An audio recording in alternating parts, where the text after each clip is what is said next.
हरि ओम श्री गणेशाय नमः। बोल श्री कृष्ण भगवान की जय।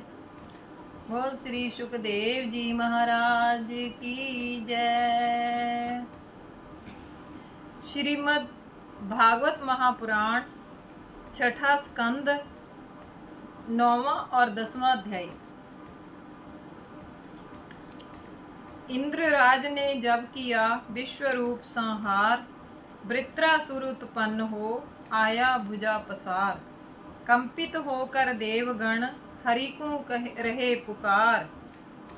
गए दधीचि समीप सुर, प्रभु आज्ञा सिरधार।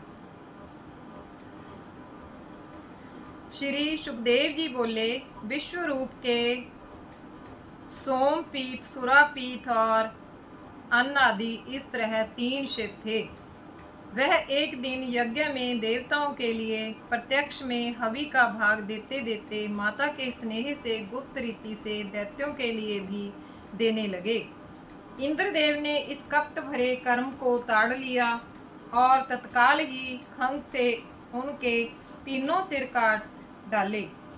उनमें से सोमपान करने वाले शीर से कर्पी जल चातक पक्षी और सुरापान करने वाले शीर से कलिविंक चिरोंटा तथा अन्न खाने वाले शीर से तीतर पक्षी उत्पन्न हुआ।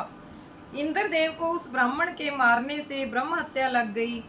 वह ब्रह्म हत्या तत्काल ही इंद्रदेव के पास आकर भयंकर रूप से खड़ी हो गई। इंद्र ने विवश होकर उसे स्वीकार किया।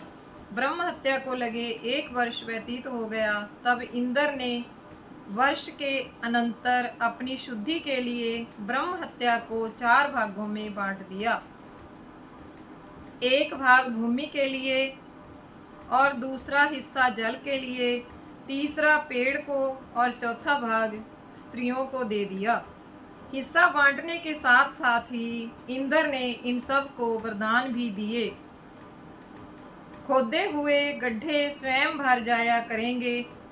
यह वर देकर एक भाग पृथ्वी को दिया। यह ब्रह्म हत्या का पाप पृथ्वी में ऊषरपने से व्याप्त हो गया। पेड़ काटे जाने पर भी फिर हरे भरे हो जाया करेंगे। यह वर देकर दूसरा भाग पेड़ों को दिया। वृक्षों में से जो गोंद निकलता है वह ब्रह्म हत्या का ही भाग है। दुर्गंध आदि पदार्थों में मिल जाने का वर देकर तीसरा हिस्सा जल को दिया। जल में बबूला और फेन जो होते हैं वह ब्रह्म हत्या के ही अंश रूप